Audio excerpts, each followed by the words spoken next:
ओम परमात्मने नमः। ब्रह्म मुहूर्त की पावन बेला थी। यही कुछ 4-4:30 बजे थी। वृंदावन की पावन रमण रेती परिक्रमा मार्ग पर भक्तों की भीड़ उमड़ी हुई थी। क्या बूढ़ी, क्या बच्चे, क्या स्त्री या पुरुष, सभी की आंखें उस संत के दर्शन के लिए लालायित थी। कुछ ही पलों में राधे राधे की ध्वनि से समग्र वातावरण गूंजने लगा। पीले वस्त्र धारण किए हुए शिष्यों के मध्य में दिव्य आभा से युक्त परम संत को आते देख लोग उनके श्री चरणों में साष्टांग प्रणाम करने लगे। स्नेह कृपा बरसने लगी। सभी के चेहरे खिल गए।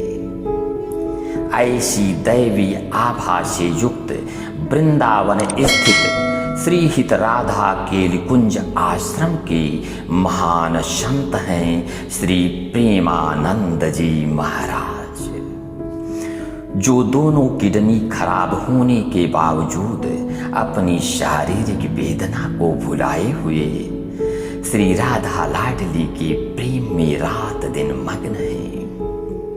ऐसे दिव्य संत का जन्म 1972 में कानपुर स्थित अखरी नामक गांव के एक धार्मिक पांडे परिवार में हुआ था। इनके बचपन का नाम अनिरुद्ध पांडे था। घर का आध्यात्मिक वातावरण एवं कीर्तन भजन ने इनके मन को भगवान की तरफ मोड़ दिया। मन में यह भाव पैदा हुआ कि इस संसार में यदि कोई मेरा अपना है तो वह सिर्फ भगवान है। इस संसार में लोग आते हैं, भीड़ के बीच खो जाते हैं और एक दिन यहाँ से चले जाते हैं। क्या बस यही जीवन है? इस प्रकार जीवन जगत को लेकर अनेकानेक चिंतन ने इनके मन को झकझोर दिया। एक क्रांति पैदा हुई।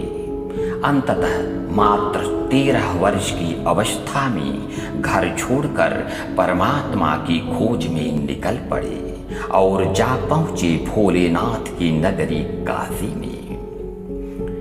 वहां गंग सकल मुद मंगल मूला जगत तारिणी माँ भागीरथी की गोद में एक पीपल वृक्ष की छाया में ध्यान साधना प्रारंभ हुई। ईश्वर पर पूर्ण आश्रित एक निश्चित अवधि के बीच बिना मांगे जो कुछ भी मिल जाया करता था खा लेते थे, अन्यथा भूखे रह जाते थे। कई दिन और रातें गंगा जल पीकर ही बितानी पड़ी, किंतु संकल्प दृढ़ था। भक्तों, परमात्मा को पा लेने की परीक्षा इतनी आसान नहीं होती। जिस परीक्षा को पास कर लेने से सारा ब्रह्मांड ही मुट्ठी में आ जाता है, उस परमात्मा की परीक्षा क्या इतनी आसान है? जिंदगी का इम्तहान चलता रहा। परीक्षा पर परीक्षा होती रही। आकाश में काले काले बादल छाते रहे, किंतु उसी अंधेरे के बीच उजाले की दृढ़ तलाश थी। भोलेनाथ की कृपा हुई। उस समय काशी में चल रही चैतन्य लीला एवं रासलीला ने तो उनके जीवन को ही पावन बना डाला। वह दिन जब वृंदावन के कलाकार जाने लगे तो उन्हें बहुत निराशा हुई।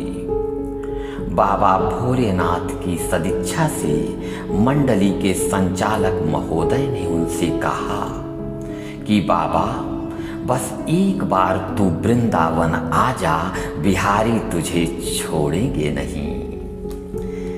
यह वाक्य श्री प्रेमानंद जी के जीवन का प्रेरक मंत्र सिद्ध हुआ और वृंदावन की रट लग ही गई। प्रसन्न होकर बाबा विश्वनाथ ने उन्हें एक दिन अपने आराध्य श्री कृष्ण के धाम वृंदावन पहुंचा ही दिया। सौभाग्य तो यह था कि दूसरे दिन एकादशी थी। द्वारिकाधीश के दर्शन हुए। उनकी मंगलमयी रूप माधुरी को निहार कर व्याकुल हो उठे। नेत्रों से आंसुओं की वर्षा होने लगी। अनंतर पूर्व निश्चित योजना के अनुसार परमात्मा ने उन्हें वृंदावन की पावन रमण रेती में पहुंचा दिया। जीवन यात्रा का प्रवाह बढ़ता गया। राधा वल्लभ संप्रदाय के पूज्य श्री हित मोहित मराल गोस्वामी जी से उनका सौभाग्यपूर्ण मिलन हुआ। इनकी भक्ति से प्रसन्न होकर उन्होंने दीक्षा दी। राधा कृष्ण के श्री चरणों में निरंतर उनकी भक्ति बढ़ती गई। महाप्रेम रस में डूबते गए और उन्होंने उन्हें पा ही लिया जिन्हें जन्म जन्म से संत महात्मा खोज रहे हैं। जहां गर्मी की धूप में तपती जिंदगी थी और शीत में कांपती रातें, वस्त्र के अभाव में सिलकर बनाए गए गेहूं के बोरे परिधान हुआ करते थे। परमात्मा की खोज में चलते बढ़ते कठोर पांवों के बीच बड़े बड़े कांटे टूट जाया करते थे। वही चरण आज वंदनीय हैं, अभिनंदनीय है। जहां एक एक अन्न नसीब नहीं होता था, आज 56 भोग बन रहे हैं।